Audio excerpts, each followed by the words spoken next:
Welcome back. आज की जो क्लास है उसके अंदर अपन पढ़ने वाले हैं इंग्रेडिएंट ऑफ सीमेंट कंक्रीट। तो बेसिक इंग्रेडिएंट मैंने आपको बता दी थी। इंग्रेडिएंट्स का मतलब होता है किन से मिलके अपनी कंक्रीट बनने वाली है। तो बेसिकली टिपिकली इंग्रेडिएंट की मैं बात करूं सीमेंट कंक्रीट के अंदर तो क्या क्या होता है भाई। फर्स्ट ऑफ ऑल एक बाइंडिंग मटेरियल होता है। क्या होता है भाई? बाइंडिंग मटेरियल होता है। और बाइंडिंग मटेरियल अपन बात किसकी कर रहे हैं? सीमेंट कंक्रीट की कर रहे हैं। तो यहाँ पे बाइंडिंग मटेरियल में क्या हो जाएगा भाई? सीमेंट। सिंपल है इतना तो, ठीक है। सेकंड अपन ने बात करी थी एग्रीगेट्स की। क्या होते हैं भाई? एग्रीगेट्स होते हैं भाई। क्या होते हैं? एग्रीगेट होते हैं। और एग्रीगेट में फर्दर टू टाइप्स होते हैं। एक अपना होता है फाइन एग्रीगेट और एक अपना होता है कोर्स एग्रीगेट। क्या होता है भाई? कोर्स एग्रीगेट और फाइन एग्रीगेट की जगह आप इसको अलग अलग भी करना चाहें तो आप सैंड लिख सकते हैं, सिंपल सा। यदि आप एग्रीगेट को दो पार्ट में लिख दें तो एक सैंड लिख दो और एक कोर्स एग्रीगेट लिख दो। इसके अलावा क्या होता है भाई? थर्ड में वाटर होता है। तीसरा क्या होता है भाई? वाटर होता है। And fourth one is admixtures.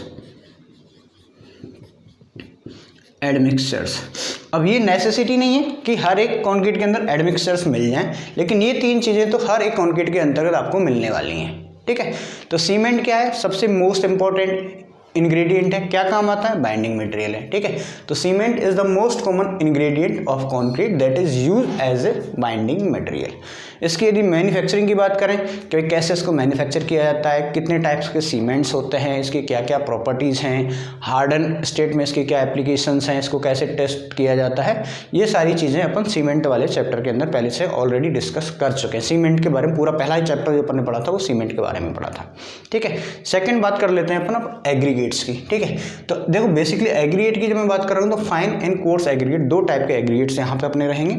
तो अपन जो आज से जो स्टार्ट करेंगे वो अपन करेंगे एग्रीगेट के बारे में। पहले सबसे पहले देखो एग्रीगेट का मोस्ट ऑफ द परसेंटेज की बात करूं कंक्रीट के अंतर्गत तो 65% के समथिंग मेरा क्या होता है? सिर्फ एग्रीगेट ही होते हैं। क्या होते हैं भाई? एग्रीगेट ही होते हैं। अपन ने देखा था मिक्स प्रोपोर्शन के अंतर्गत भी 1 2 4, ठीक है। तो अल्टीमेटली परसेंटेज की मैं बात करूं तो एग्रीगेट का परसेंटेज सबसे ज़्यादा होता है और उसमें बेसिकली कोर्स एग्रीगेट का, ठीक है। तो आज की क्लास से अपन जो स्टार्ट करने वाले हैं वो अपन स्टार्ट करने वाले हैं एग्रीगेट। तो बेसिकली एग्रीगेट क्या होता है? एग्रीगेट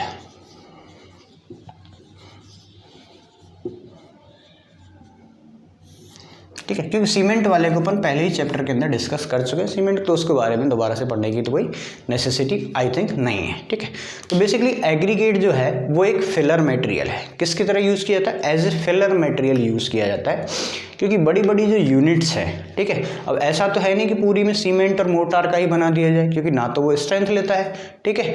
तो ये क्या है? As a filler material use किया जाता है एग्रीगेट को, ठीक है। किस तरह से यूज़ किया जाता है? As a bulk, as a inert material, as a filler material, आप कुछ भी कह सकते हो। तो aggregate are use material as a filler with binding material in the production of mortar and concrete.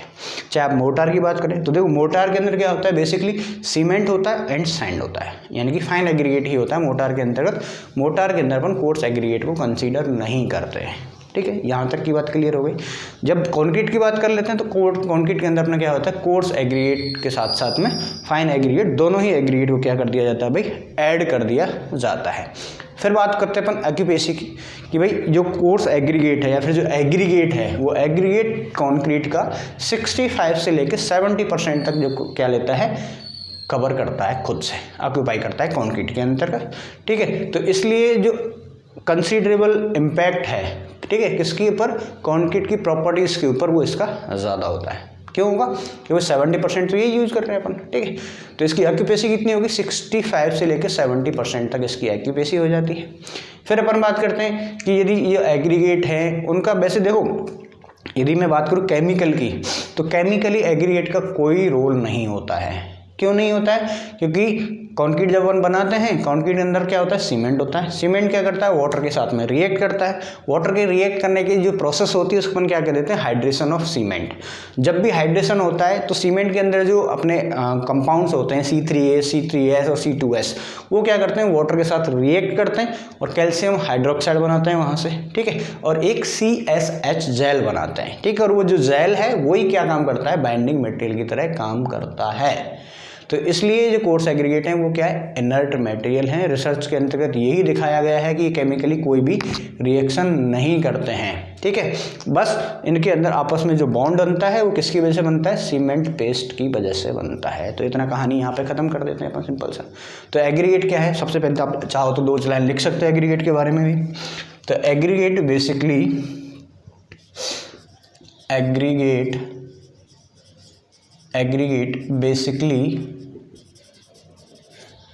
a filler material in concrete। तो पहला तो क्या है, एक फिलर मटेरियल है कंक्रीट के अंतर्गत, सिंपल लिख दिया यहाँ पे, ठीक है। इन द प्रोडक्शन ऑफ, या आप डायरेक्ट लिख सकते हो फिलर मटेरियल इन कंक्रीट, और मोर्टार भी आप चाहो तो लिख सकते हो, मोर्टार। वही यदि ऑक्यूपाई की बात करूँ कि कितना एरिया को ऑक्यूपाई कर लेता है, तो कितना कर लेता है, ऑक्यूपाई करता है 65 से लेके 75 volume of the concrete. It occupy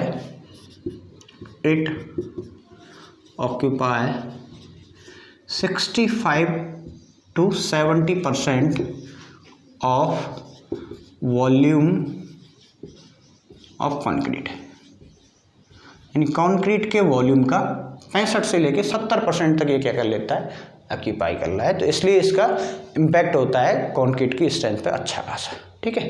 तो ये आप लिखने की ज़रूरत नहीं है कि इसका इम्पैक्ट होता है। अर्लियर स्टेज में at early stages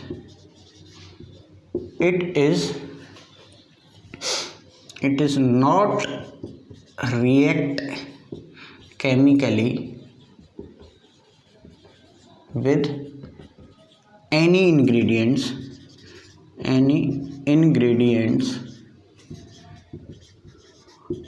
of concrete। यानी पहले अपन ऐसा मान के चलते थे, that's why therefore it is considered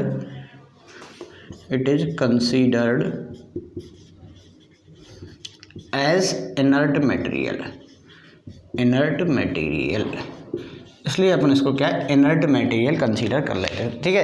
एक तो क्या है, फिलर मटेरियल है, केमिकली किसी के साथ रिएक्ट नहीं करता है, तो इनर्ट मटेरियल है, और वॉल्यूम का 65 से लेके 70% तक क्या कर लेता है, ये ऑक्यूपाई कर लेता है। जब इनिशियल स्टेज के अंदर अपन, यानी पहले जो जितनी भी रिसर्च अपनी हुई है उनके अकॉर्डिंग तो यही स्टेटमेंट दिया हुआ है, लेकिन आज के टाइम पर जो नई रिसर्च हो रही है उनके अकॉर्डिंग अपन कई बार मान लेते हैं कि ये भी क्या करता है, सीमेंट के साथ में रिएक्ट कर लेता है और थोड़ा बहुत सीमेंट पेस्ट के साथ रिएक्ट हो जाता है। तो ये ज़्यादा मानने वाली कोई बात है नहीं, अपने को सिर्फ इतना ही याद रखना है कि एग्रीगेट है, फिलर मटेरियल है, इनर्ट मटेरियल है, और ये 65 से लेके 70% तक क्या कर लेता है, ऑक्यूपाई कर लेता है वॉल्यूम को। नेक्स्ट अब जो अपन पढ़ने वाले हैं वो पढ़ने वाले हैं एग्रीगेट की क्लासिफिकेशन को, ठीक है। तो एग्रीगेट की क्लासिफिकेशन बहुत इंपॉर्टेंट है, इसको अपन कई बेस पे अपन करेंगे। इसके ओरिजिन के अकॉर्डिंग कर सकते हैं, इसकी शेप के अकॉर्डिंग कर सकते हैं, इसकी साइज़ के अकॉर्डिंग कर सकते हैं, वो यहाँ पे अपन पढ़ने वाले, वहाँ से अपने अक्सर क्वेश्चंस बनते हैं, ठीक है। क्लासिफिकेशन ऑफ एग्रीगेट से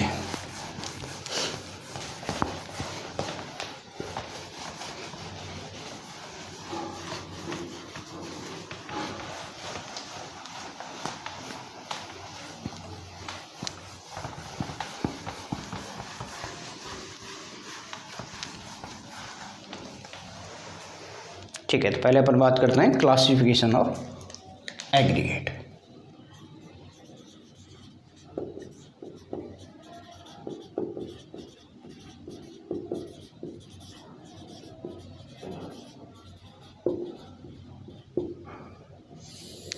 ठीक है, पहला जो क्लासिफिकेशन कर रहे हैं और इसमें भी अपन देखो कोई भी क्लासिफिकेशन करते हैं उसका एक बेस होता है, ठीक है। तो पहला जो मैं बेस ले रहा हूँ, on the basis of geological origin, on the basis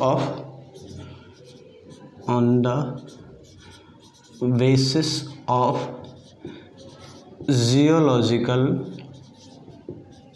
origin, geological origin के अकॉर्डिंग हम क्या कर रहे हैं, इसका क्लासिफिकेशन कर रहे हैं, ठीक है। अब एक चीज़ और याद रखनी, इसके लिए जो IS कोड है, IS कोड जो है वो है 383। बहुत बार ऑब्जेक्टिव में पूछा जाता है कि कोर्स एग्रीगेट के लिए जो कौन सा कोड को यूज़ किया जाता है, तो एग्रीगेट के लिए जो कोड यूज़ किया जाता है वो इंडियन स्टैंडर्ड 383 है। इसके अकॉर्डिंग अपन क्लासिफिकेशन इसका कर रहे हैं, ठीक है।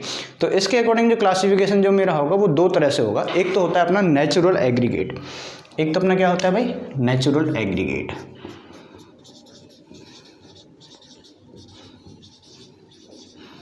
नेचुरल एग्रीगेट, और सेकंड वाला जो होता है उसको अपन बोल देते हैं आर्टिफिशियल।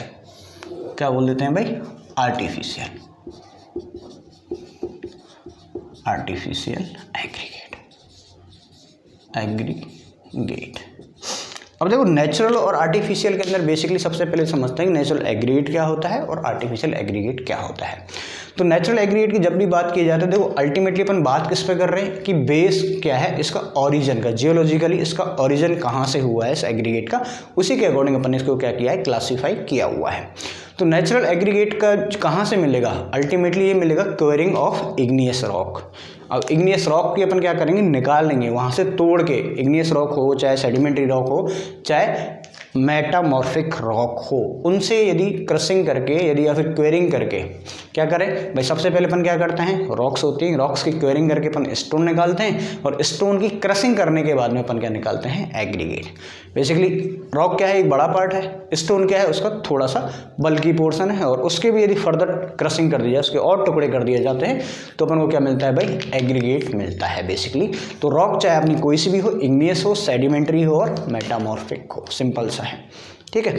अब इसको अपन क्या कह सकते हैं, नेचुरल एग्रीगेट को, it is also known as a crushed rock aggregate. भाई कैसे मिल रहा है, रॉक को क्रशिंग करने से ही तो मिल रहा है, ठीक है। तो अब क्रशिंग करने के बाद में कोई ऐसा तो ज़रूरी नहीं है ना कि उसकी सबकी शेप एक जैसी मिलेगी, तो शेप कैसी हो सकती है, इसकी इर्रेगुलर हो सकती है, ठीक है।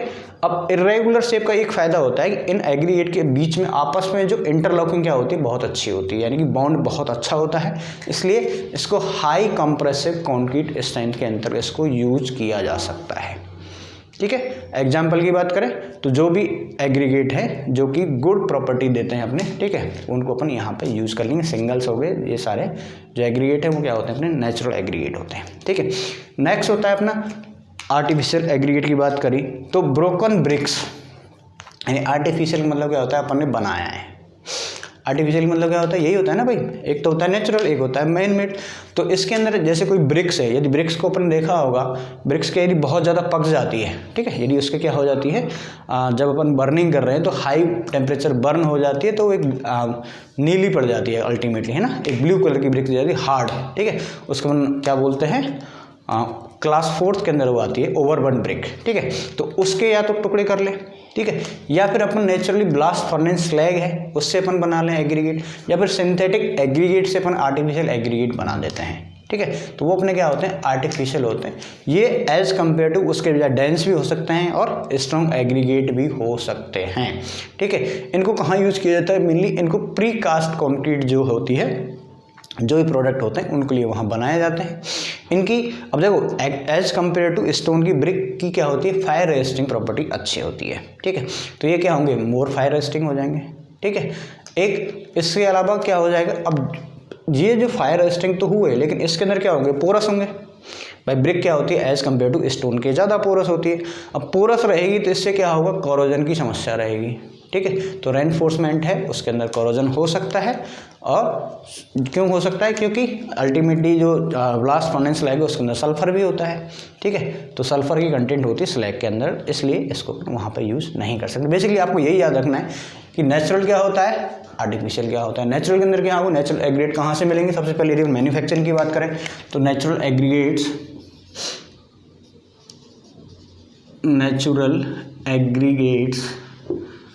are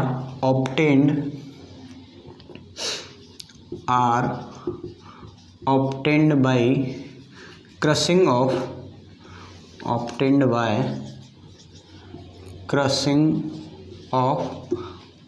quarried stone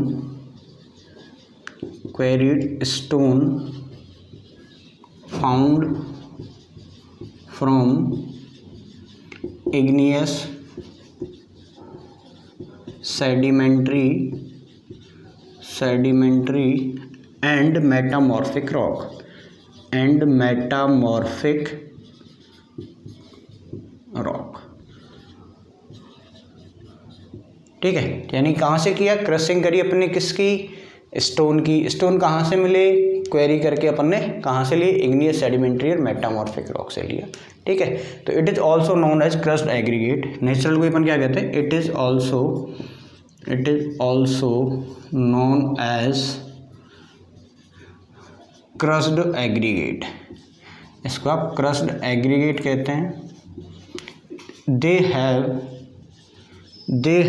irregular shapes, they have irregular shapes, therefore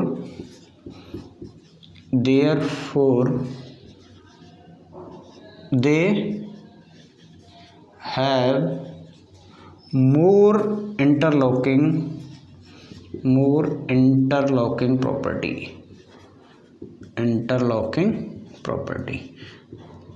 properties। ठीक है, तो एक तो क्या है, ये क्रशिंग से मिले। ठीक है, क्रशिंग किसकी करी अपन ने, क्योरिल स्टेन की करी, जो कहाँ से मिला, रॉक से मिला, इग्नियस सेडिमेंट्री और मेटामॉर्फिक रॉक से मिला। ठीक है, तो इसीलिए अपन इसको क्या कह दिया, क्रस्ट एग्रीगेट है। क्रस्ट एग्रीगेट की शेप क्या होती है, इर्रेगुलर होती है। अब इर्रेगुलर शेप की वजह से क्या होता है, गुड इंटरलॉकिंग प्रॉपर्टी देते हैं। ठीक है, तो इसलिए अपन इसको कहाँ यूज कर सकते हैं, हाई कंप्रेसिव कंक्रीट स्ट्रेंथ बनाने के लिए यूज किया जा सकता है। सिंपल, तो ये तो नेचुरल एग्रीगेट हो गया। वहीं अपन बात कर रहे हैं आर्टिफिशियल यानी खुद से बनाना है अपन को। तो आर्टिफिशियल एग्रीगेट कहाँ से बनेगा भाई, broken bricks, blast furnace slag and synthetic aggregates, ये क्या होते हैं, सारे ही आर्टिफिशियल एग्रीगेट होते हैं। ठीक है, तो broken bricks, blast furnace slag and synthetic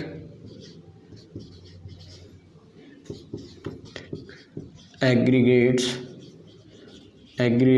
are artificial aggregates. ये सारे क्या होते हैं मेरे, आर्टिफिशियल एग्रीगेट्स होते हैं। ठीक है, क्लियर कहानी यहाँ तक। These are all the artificial aggregates. कैसे होते हैं, अब देखो आर्टिफिशियल हैं तो ये ड्यूरेबल भी होंगे, डेंस भी होंगे और स्ट्रॉन्ग भी होंगे। सिंपल, कहाँ से मिल रहे हैं अल्टीमेटली, अब कहाँ यूज आ रहे हैं। बेसिकली यूज की बात करें तो इनको प्रीकास्ट मेंबर्स के अंदर यूज किया जाता है ज़्यादातर। कहाँ यूज किया जाता है, प्रीकास्ट कंक्रीट प्रोडक्ट के अंदर यूज किया जाता है।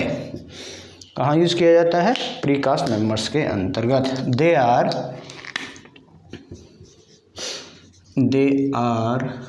स्ट्रॉन्ग एंड डेंस, ये क्या होते हैं, स्ट्रॉन्ग होते हैं और dense aggregate, dense. Therefore it used in precast products, इसलिए अपन इसको प्रीकास्ट प्रोडक्ट्स के अंतर्गत यूज करते हैं। ठीक है, यहाँ तक क्लियर है हाँ भी। ठीक है, और इसके अलावा and they have good fire resistant properties. Fire resistant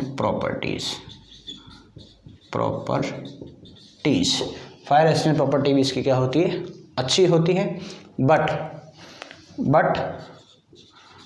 are responsible for corrosion of steel। लेकिन क्योंकि इनका नेचर कैसा होता है, पोरस होता है। अब नेचर पोरस रहेगा तो इसके अंदर क्या होगा, वाटर इंसर्ट कर पाएगा। वाटर जैसे ही अब आयरन के अंतर्गत देखो, आयरन के अंदर जो कोरोजन होता है, फिर जंग लगती है, वो बेसिकली दो वजह से लगती है। या तो उसको वाटर और एयर दोनों एक साथ यदि मिल जाते हैं तो वहाँ से उसके अंदर क्या होने लग जाता है, कोरोजन स्टार्ट होने लग जाता है। ठीक है, तो ये तो मेरा क्लासिफिकेशन किसके अकॉर्डिंग हो गया, on the basis of geological origin के अकॉर्डिंग आईएस कोड ने दो तरह से एग्रीगेट को क्लासीफाई किया हुआ है, natural aggregate and artificial aggregate. Next अपन बात करते हैं on the basis of size. On the basis of size की अपन बात कर लेते हैं। इसको मैं मिटा देता हूँ।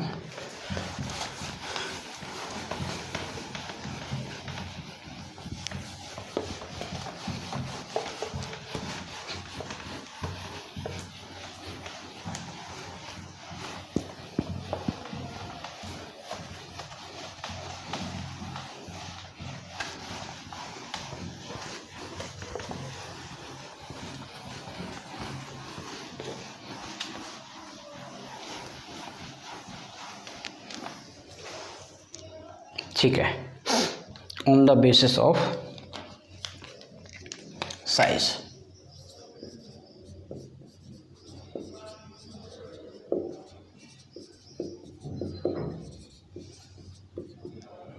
ठीक है, साइज के अकॉर्डिंग भी यदि आपसे बात की जाए तो एग्रीगेट को मोस्टली दो ही पार्ट्स के अंदर कन्वर्ट किया हुआ है या फिर क्लासीफाई किया हुआ है।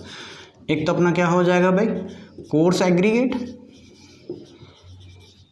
और एक अपना हो जाएगा फाइन एग्रीगेट। ठीक है, दोनों एक साथ ही लिख देंगे, कोई दिक्कत वाली बात नहीं। कोर्स और fine aggregate one by one discuss करते हैं। फर्स्ट अपन बात करते हैं कोर्स एग्रीगेट की। देखो, कोर्स एग्रीगेट का मतलब होता है मोटे पार्टिकल्स, यानी कि जिसकी साइज बड़ी होती है, सिंपल सा। ठीक है, तो जब भी आपसे पूछा जाए कि कोर्स एग्रीगेट की रेंज क्या होती है, तो यदि कोर्स एग्रीगेट की मैं बात करूं तो यदि 4.75 mm से क्या है, ग्रेटर साइज का है और 80 mm तक है। ठीक है, तो इसको मेनली आइडेंटिफाई किया जाता है as a coarse aggregate. Simple है। कहाँ से मिलेंगे, वही natural disintegration of the, natural कर लो या फिर आर्टिफिशियल कर दो, यानी अल्टीमेटली जब साइज ही करना है तो किसी से कर सकते हो। तो ये कहाँ से मिलेंगे, these are obtained from the natural disintegration और artificial integration of crushing of the rocks. ठीक है, तो in the form of main matrix of the concrete. इनका काम क्या होता है, मेन काम इनका यही होता है। ज़्यादातर जो एग्रीगेट का जो बल्क होता है वो किसका होता है, कोर्स एग्रीगेट का ही होता है। ठीक है, अब यदि मैं बात करूँ इनकी जो रेंज है, ठीक है, यदि वो बिटवीन कितनी हो, 75 से 300 mm तक होती है, तो उस साइज के एग्रीगेट को अपन क्या बोल रहे हैं, साइक्लोपियन एग्रीगेट भी बोल देते हैं। तो ये दो तीन लाइनें आपको यहाँ पर लिख लेनी है। तो aggregate ranging from, aggregate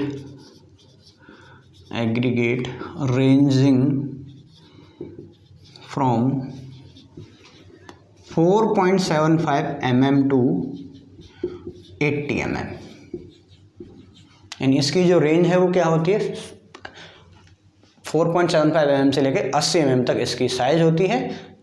are identified, aggregate ranging from are identified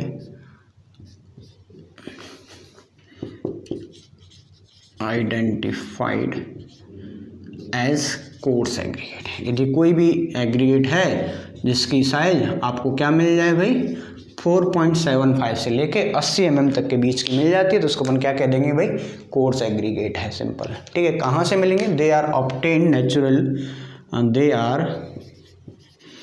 obtained from natural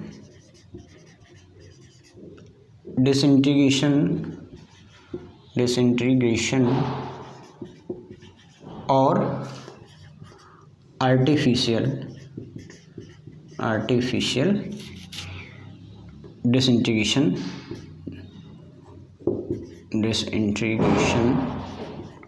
of rocks से मिलेंगे अल्टीमेटली। ठीक है, रॉक्स की बात कर लो या फिर क्रशिंग ऑफ रॉक, बात एक ही है। चाहे तो नेचुरल की बात कर लो, चाहे आर्टिफिशियल क्रशिंग उनकी करा दो, तो भी अपन को क्या मिलेगा, ये मिल जाएगा। ठीक है, यदि मैं बात करूं इसका काम क्या होता है, तो it forms a main matrix of the concrete. It forms main matrix of concrete. Matrix क्या होती है, अपने 4x4 के अपन देखो मैथमेटिक्स के अंदर, तो मेन जो स्ट्रक्चर होता है कॉन्क्रीट के अंदर, उसके अंदर क्या ही होंगे, एक कोर्स एग्रीगेट ही होंगे। वही एक इंपॉर्टेंट पॉइंट है, यदि साइज क्या हो मेरी 80 से लेकर यदि 300 mm तक की है, तो उसको अपन क्या कह देते हैं, कैप्लिगन एग्रीगेट बोल देते हैं। ठीक है, क्या बोलते हैं, cyclopean aggregate. The size of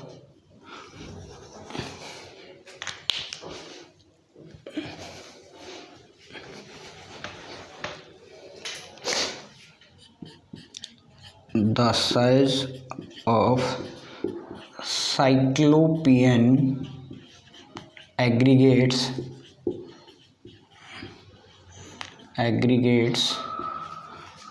is 80 mm to 300 mm। इनको अपन क्या बोल देते हैं भाई, साइक्लोपियन एग्रीगेट भी बोल देते हैं। तो ये कहानी थी अपनी किसकी, कोर्स एग्रीगेट की। उसके बाद अपन बात करते हैं फाइन एग्रीगेट।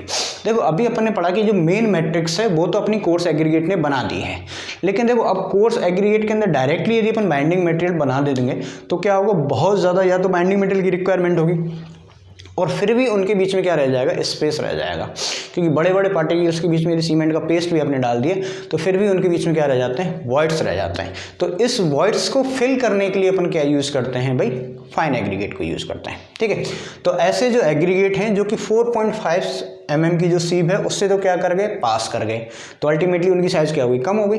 ठीक है, एंड रिटेन कहाँ हो गए, 75 माइक्रोन की सीब पे रिटेन हो गए, तो उसको अपन क्या कह देते हैं, फाइन एग्रीगेट कहते हैं। ठीक है, तो फाइन एग्रीगेट, तो aggregate passing from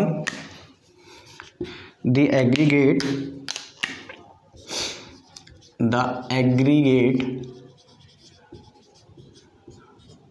passing from 4.75 micron 4.75 mm sieve and retain on 75 micron sieve is known as fine aggregate, इनके बीच की जो रेंज होगा उसको अपन क्या कह देते हैं भाई, फाइन एग्रीगेट बोल देते हैं। सिंपल है। ठीक है, अब ये नेचुरली भी सैंड डिपॉजिट हो सकती है, क्रस्ट भी हो सकती है और मैन्युफैक्चर्ड भी हो सकती है। तो they may be natural sand deposit by the rivers, crushed stone obtained by crushing stone and crushed gravel sand. ठीक है, तो they may B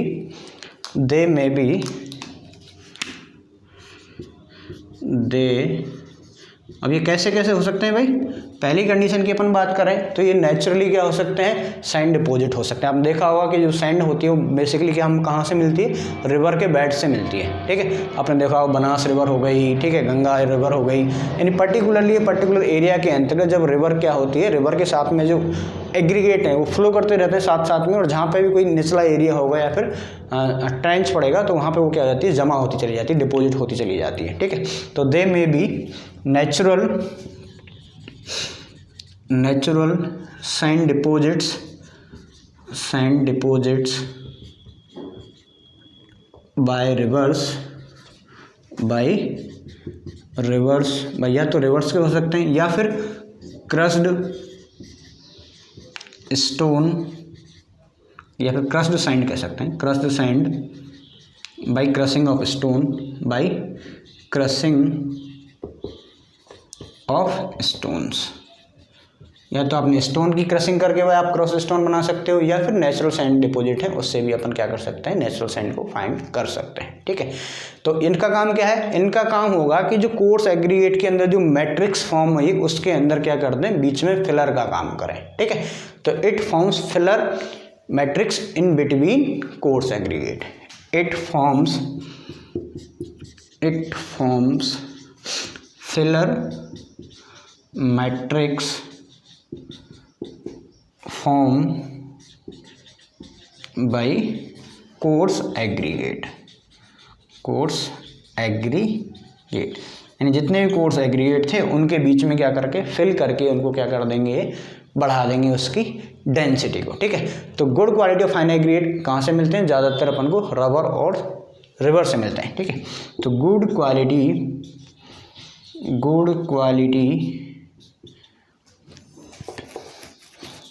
of fine aggregate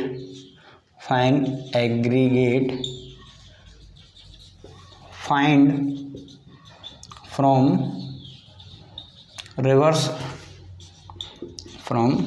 reverse and sea. जो गुड क्वालिटी के फाइन एग्रीगेट हैं वो river और सी से मिलते हैं।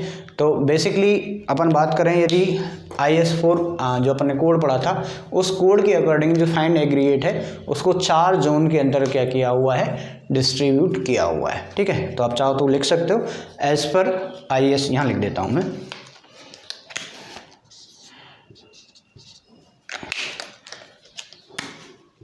As per IS 383 sand have 4 zones, 4 Jones, यानी 4 जोन के अंतर्गत अपनी क्या है सैंड अपनी मिलती है। Zone first, zone second, zone 3, ये वेरी करता है उसकी साइज को लेकर, कोर्स टू वेरी फाइन। यदि जोन फर्स्ट है तो यानी बहुत ज़्यादा मोटे पार्टिकल्स होंगे, जोन सेकंड है उससे फाइन पार्टिकल्स रहेंगे, जोन फोर्थ है यानी बहुत ज़्यादा फाइन पार्टिकल्स की जो सैंड मिलेगी।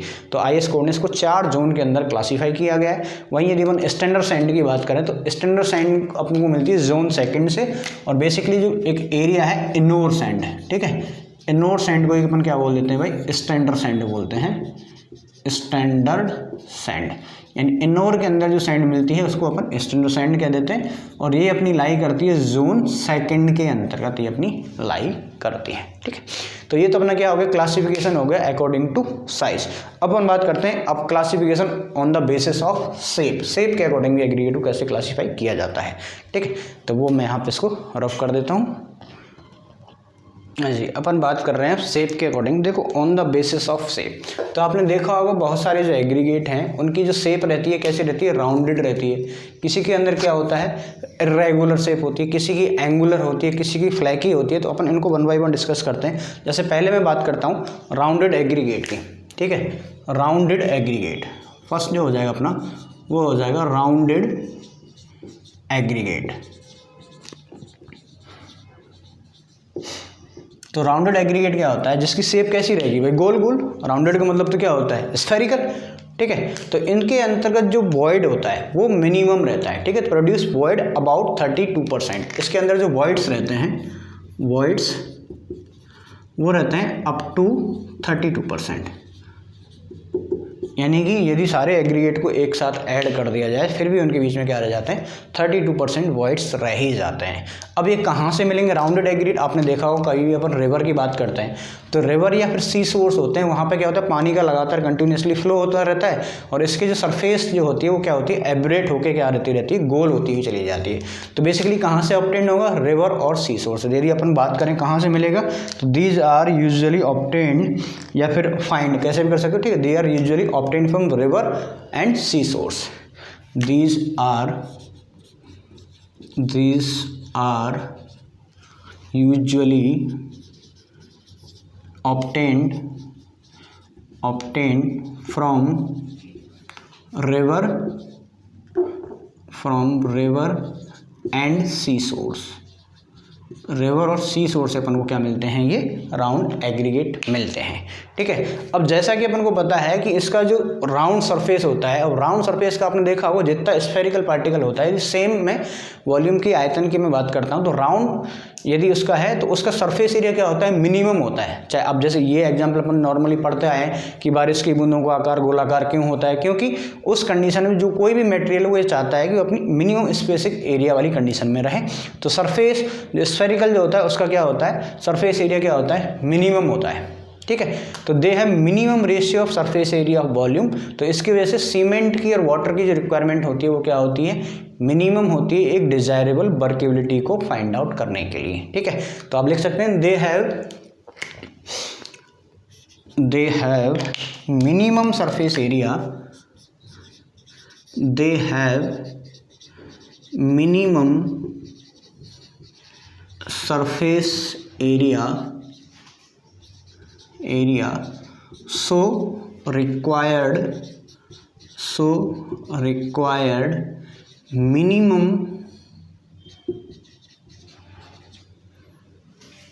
cement and water for good workability, एक अच्छी वर्केबिलिटी फाइंड आउट करनी है, या गुड वर्केबिलिटी कैसे डिसाइड कर सकते हो कि जितने आपको ज़रूरत है उतनी वर्केबिलिटी की कोई भी टाइप का एग्रीगेट हो उसमें सबसे मिनिमम जो सीमेंट और वाटर की रिक्वायरमेंट होगी वो इसके लिए होगी, राउंडेड एग्रीगेट के अंतर्गत होगी। हाउएवर यदि अब मैं वही डेवलपमेंट ऑफ स्ट्रेंथ की बात करूँ तो इसकी जो स्ट्रेंथ होती है वो क्या होता है, पुअर, क्योंकि जो सरफेस पार्टिकल है वो क्या है, गोल है। अब सरफेस एरिया भी क्या है, मिनिमम है, तो एक दूसरे के टच में भी क्या रहेंगे, मिनिमम रहेंगे। तो इसकी वजह से क्या होता है, इसकी जो बॉन्ड स्ट्रेंथ होती है वो क्या होती है, पुअर होती है। इंटरलॉकिंग क्या होती है, कमज़ोर होती है आपस में पार्टिकल्स के अंदर। तो इसलिए इसको अपन हाई स्ट्रेंथ कंक्रीट बनाने के लिए यूज़ नहीं किया जा सकता है। वहीं यदि आपसे वर्केबिलिटी मतलब होता है आसानी से ट्रांसपोर्ट करना, आसानी से प्लेस करना, आसानी से उसकी फिनिशिंग करवाना, मिक्सिंग करवाना, ये सारी चीज़ें क्या होती हैं आसानी से हो जाती है। वर्किलिटी इंक्रीज हो जाती है, जबकि जो स्ट्रेंथ है वो क्या होती है रिड्यूस होती है, किसकी वजह से, राउंडेड एग्रीगेट के अंदर। तो आप इसमें लिख सकते हैं हाउएवर डेवलपमेंट ऑफ बॉन्ड या फिर इंटरलॉकिंग, ठीक है, development of bond is poor due to less interlocking property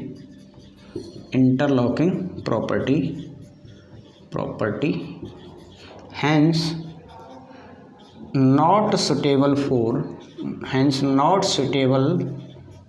for high strength concrete, इसलिए हाई स्ट्रेंथ कंक्रीट बनाने के लिए यूजेबल नहीं होता है। सिंपल सा इतना याद रखना है, ठीक है। नेक्स्ट अपन बात करते हैं सेकंड है अपना irregular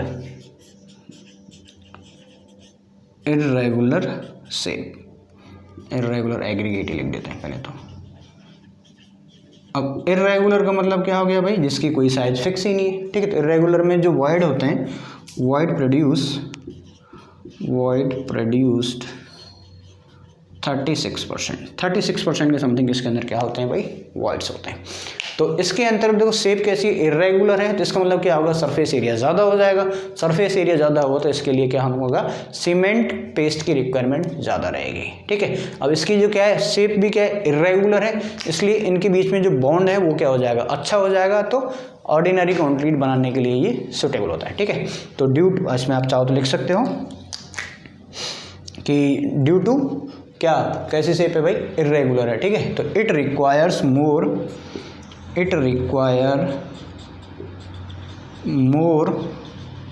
cement paste as compare to round aggregate की बजाय इसके अंदर क्या होता है भाई, ज़्यादा ज़रूरत होती है, ठीक है। शॉर्ट में लिख देता हूँ एग्रीगेट। सीमेंट पेस्ट क्या चाहिए, इसको ज़्यादा चाहिए, और due to irregularity of shape,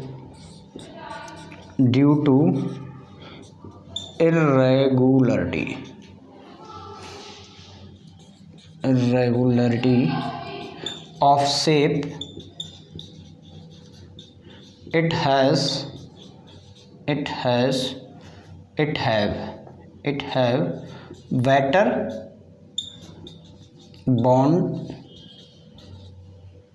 better bond, so it used to making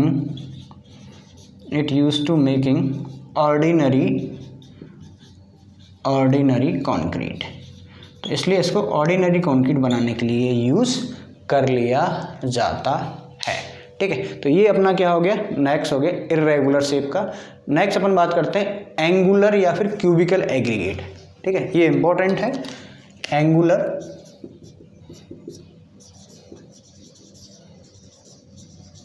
और क्यूबिकल, कुछ ही बोल सकते हो, क्यूबिकल एग्रीगेट,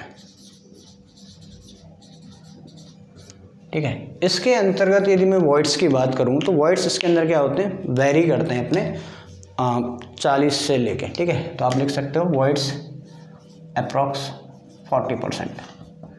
वॉइड्स इसके अंदर क्या होते हैं, अप्रॉक्सीमेटली 40% होते हैं। इनकी जो शेप होती है वो क्या होती है, शार्प होती है, एंगुलर होती है, एंड रफ पार्टिकल्स होते हैं, दीज आर, ठीक है। तो एंगुलर मतलब एक तरह से, क्यूबिकल का मतलब क्या होता है, यानी कि एज कम्पेयर टू लंबाई, इसकी चौड़ाई और विड्थ एक तरह से क्या हम क्यूबिकल होगा। क्यूबिक का मतलब क्या होता है, इसके तीनों साइज बराबर होती है, तो अप्रॉक्सीमेटली क्या होती है, बराबर होती है। इससे इसके कॉर्नर भी क्या होते हैं, शार्प होते हैं, एंगुलर रहते हैं, और पार्टिकल कैसा होता है, रफ होता है। तो रफ पार्टिकल क्या होता है, बहुत ज़्यादा स्ट्रेंथ देता है। अब एग्रीगेट रफ होगा तो बॉन्ड इतना अच्छा बनेगा भाई। एक तो आप क्या होता है, एक सरफेस मेरी क्या है, एकदम चिकनी सरफेस है एक तरह से मैं कह सकता हूँ, यानी कि प्लेन सरफेस है, तो प्लेन सरफेस और एक रफ सरफेस, तो बॉन्ड किसका हमेशा अच्छा रहेगा, रफ सरफेस का, ठीक है। तो इसलिए इसका सरफेस एरिया भी ज़्यादा होता है क्योंकि सरफेस भी रफ है और एंगुलर भी है, ठीक है। तो बहुत ज़्यादा स्ट्रेंथ यदि अपन को रिक्वायरमेंट होती है तो वहाँ अपन इसको यूज़ कर लेते हैं, बट इसके अंदर जो रिक्वायरमेंट है सीमेंट पेस्ट की रिक्वायरमेंट भी उतनी ही ज़्यादा होती है, ठीक है। तो आप लिख सकते हैं they have sharp angular and rough surface, they have sharp angular and rough surface। Surface कैसी होती है भाई इसकी, रफ होती है। एक क्लॉज तो ये हो गया इसका सिंपल यहाँ तक, ठीक है। नेक्स्ट अपन बात करते हैं एंगुलर एग्रीगेट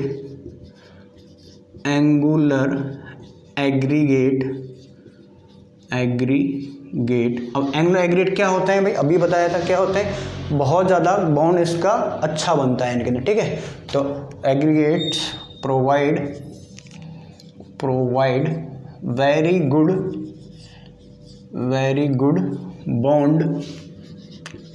गुड बॉन्ड, इनके अंतर्गत बहुत अच्छा बॉन्ड बनता है देन द इर्रेगुलर और राउंडेड, उन दोनों के कंपैरिजन में बहुत ज़्यादा क्या होता है, बॉन्ड इनका अच्छा बनता है, ठीक है। क्यों बनता है, because of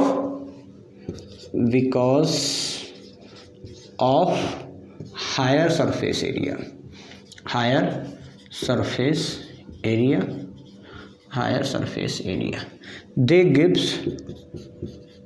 they gives higher compressive strength, they gives higher strength of concrete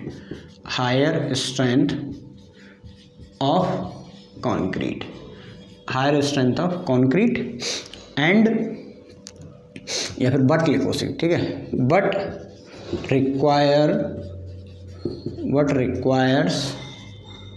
more cement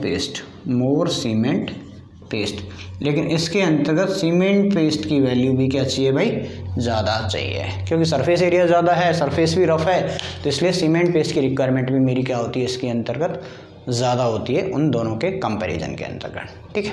तो यहीं पे एक टर्म और आती है एंगुलरिटी नंबर, इसी से रिलेटेड है, उसको भी हम पढ़ लेते हैं। Angularity number,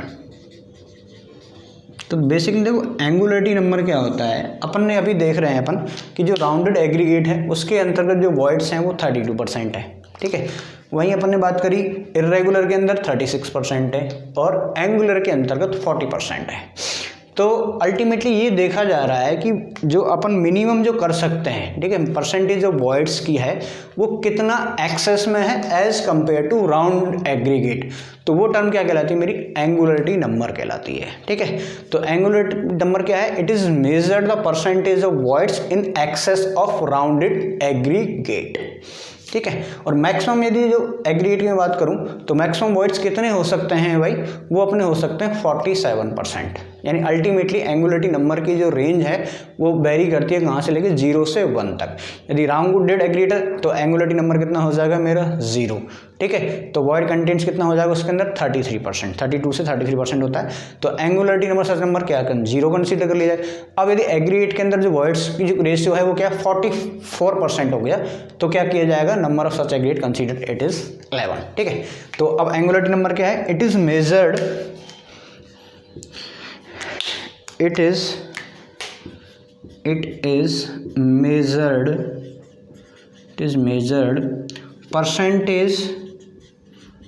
percentage of excess voids then rounded aggregate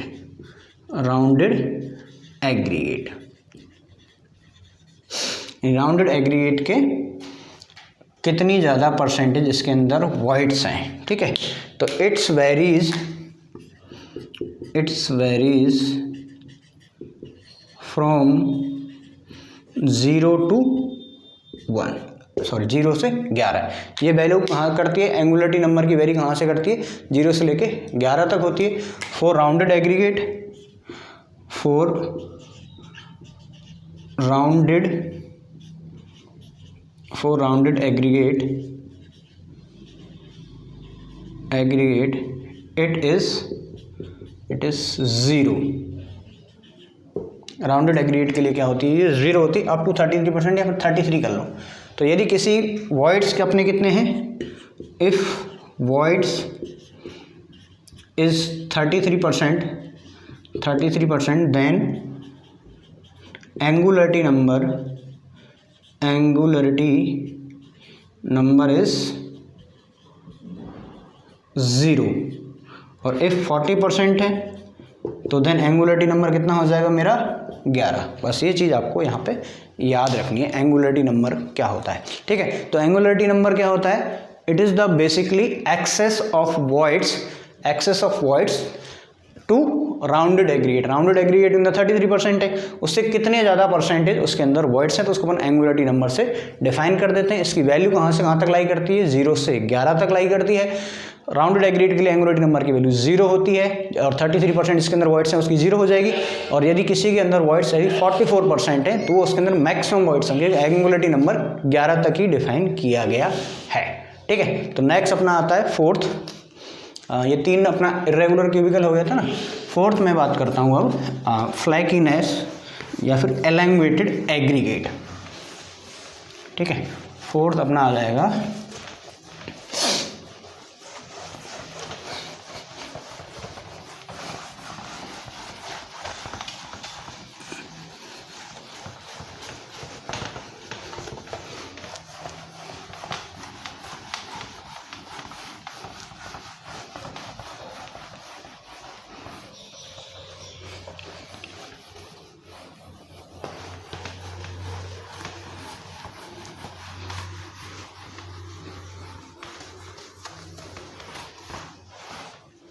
ठीक है सर। नेक्स्ट अपन बात कर लेते हैं अब फ्लैकी और elongated aggregate. Flaky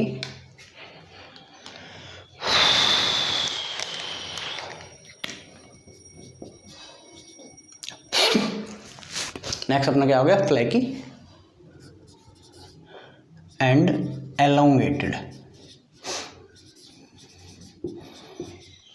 aggregate.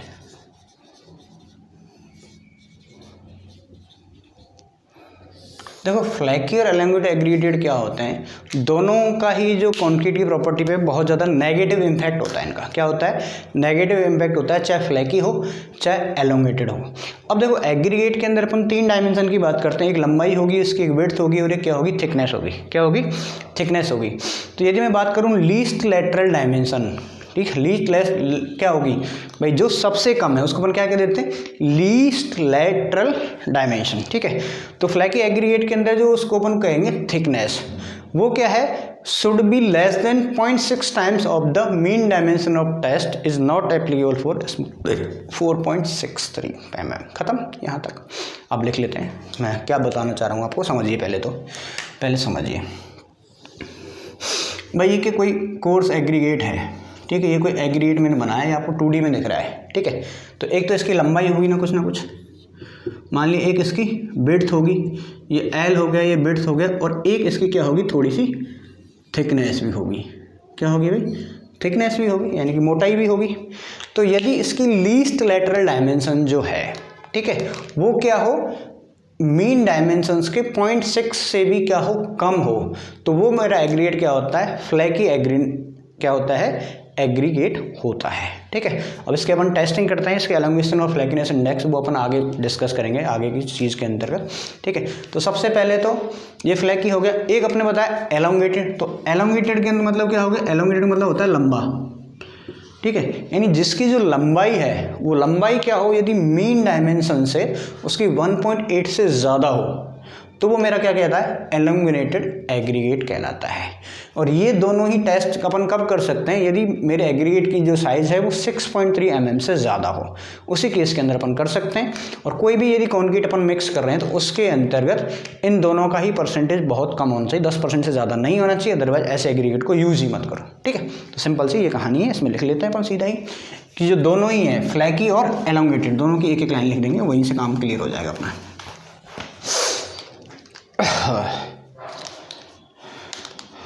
both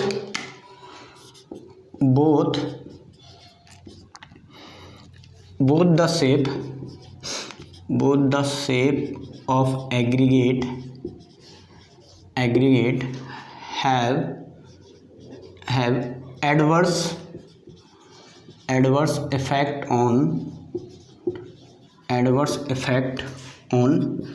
concrete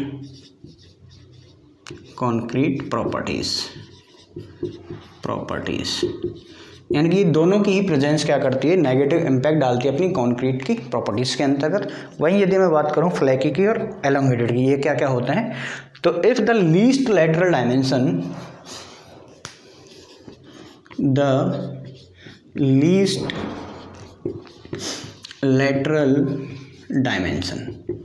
अब लीस्ट लेटरल को अपन क्या कहते हैं, मेनली थिकनेस को अपन कर देते हैं। ठीक है, तो लीस्ट लेटरल डायमेंशन यानी कि थिकनेस, यदि क्या हो, लेस देन हो। ठीक है, should be less than 0.6 times of mean dimension, mean. ठीक है, मीन डायमेंशन, यदि मीन डायमेंशन के 0.6 से क्या हो, कम हो। ठीक है, तो क्या कहलाएगा वो, एग्रीगेट फ्लैकी कहलाएगा। Should be less that aggregate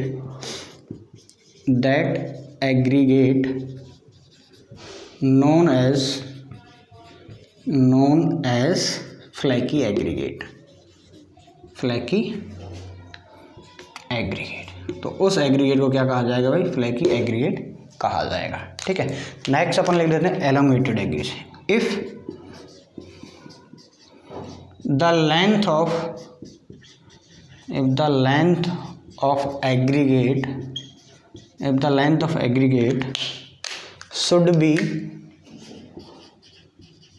should be greater than 1.8 times of mean dimension,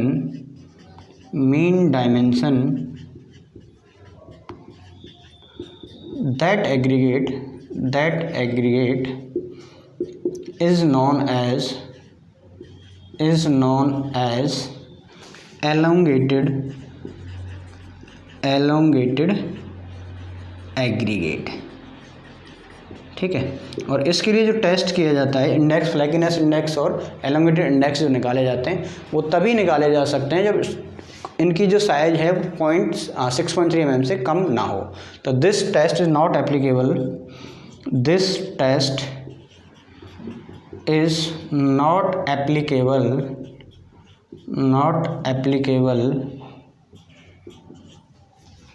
not applicable to the size smaller than 6.3 mm।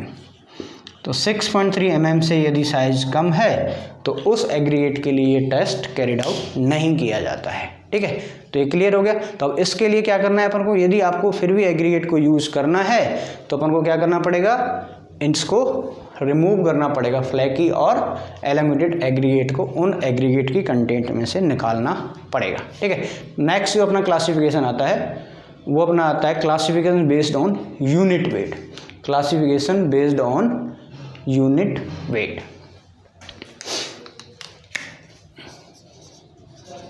Classification based on unit weight, जैसे अपन ने कंक्रीट का क्लासिफिकेशन किया था उसी के अकॉर्डिंग अपन क्या कर देते हैं, एग्रीगेट का भी कर देते हैं। ठीक है, तो एक तो हो गया नॉर्मल यूनिट वेट या फिर ऑर्डिनरी नॉर्मल यूनिट वेट। ठीक है, एक अपना हो जाएगा कौन सा, heavy unit weight, heavy unit weight, और तीसरा अपना क्या हो जाएगा, लाइट वेट, तीसरा क्या हो जाएगा, लाइट वेट। ठीक है, तो तीन टाइप से अपने अगेन क्लासीफाई कर दिया। नॉर्मल की भी आप बात करूं तो इनकी जो स्पेसिफिक ग्रेविटी होती है, डायरेक्ट लिख देता हूं मैं। ठीक है, तो specific gravity varies, specific gravity जो वेरी करती है, कितनी होती है भाई, स्पेसिफिक ग्रेविटी इसकी लाई करती है अपनी 2.5 से लेके 2.7 के बीच। इसकी स्पेसिफिक ग्रेविटी जो होती है ऑर्डिनरी की, वो क्या होती है अपनी 2.5 से लेके 2.7 तक की होती है। इससे जो अपनी कंक्रीट जो प्रोड्यूस होगी उसका जो यूनिट वेट रहेगा वो रहेगा अपना 23 to 26 kg पर मीटर क्यूब, किलोमीटर पर मीटर क्यूब कर सकते हो या तो आप। ठीक है, ये क्या होती है उसकी क्रशिंग स्ट्रेंथ रहेगी, कौन सी, यूनिट वेट ऑफ, ये कंक्रीट का है। स्पेसिफिक ग्रेविटी कितनी रह जाएगी 2.5 से 2.7 और यूनिट वेट रहेगा अपने कंक्रीट का 23 से लेके 26 तक। ठीक है, नेक्स्ट अपन बात करते हैं हैवी यूनिट वेट। तो हैवी यूनिट वेट के लिए जो स्पेसिफिक ग्रेविटी जो रहती है अपनी, स्पेसिफिक ग्रेविटी वो अपनी रहती है 4 से लेके 5 के बीच में। ठीक है, क्या रहेगी, 4 से लेके 5, या फिर आप रेंज दे सकते हो 4 से लेके 4.6 तक। तो इसकी क्या होती है, स्पेसिफिक ग्रेविटी होती है। और इन एग्रीगेट की हेल्प से अपन कंक्रीट बनाए, ठीक है, इनकी हेल्प से अपन यदि कंक्रीट बनाए तो उसकी जो स्पेसिफिक ग्रेविटी रहती है वो अपनी कितनी रहती है भाई, 28 से लेके 14 किलो न्यूटन पर मीटर क्यूब। तो ये अपना क्या हो गया, हैवी वेट का काम हो गया। वहीं अपन बात कर देते हैं लाइट वेट की। तो लाइट वेट एग्रीगेट का जो यूनिट वेट रहता है कंक्रीट का वो अप्रॉक्सीमेटली कितना रहता है, यूनिट वेट रहता है इसका 12 किलो न्यूटन पर मीटर क्यूब।